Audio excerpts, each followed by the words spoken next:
निफाड तालुक्यातील देवगाव परिसरात गेल्या अनेक दिवसांपासून कायम असलेल्या बिबट्याच्या दहशतीला अखेर पूर्णविराम मिळाला आहे।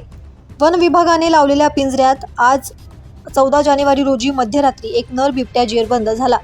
यामुळे स्थानिक शेतकऱ्यांमध्ये समाधानाचे वातावरण आहे। देवगाव येथील शेतकरी किशोर दत्तू बोचरे यांच्या गट नंबर 80/2 मधील शेतात बिबट्याचा वावर असल्याचे दिसून आले होते। नागरिकांच्या सुरक्षेसाठी येवला वनपरिक्षेत्र अधिकारी राहुल घुगे यांच्या मार्गदर्शनाखाली या भागात पिंजरा लावण्यात आला होता। मध्यरात्री अन्नाच्या शोधात असलेला हा अंदाजे 5 ते 6 वर्ष वयाचा नर बिबट्या पिंजऱ्यात अडकला। बिबट्या जेरबंद झाल्याचे समजताच वन विभागाच्या पथकाने तातडीने घटनास्थळी धाव घेतली।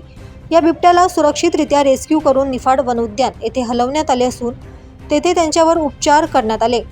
या कारवाईत वनाधिकारी राहुल घुगे, गोपाल राठोड, पंकज नागपुरे आणि चालक सुनील भुरुक यांचा समावेश होता।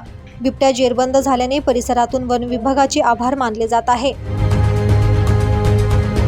ब्युरो रिपोर्ट, दैनिक भ्रमर, नाशिक।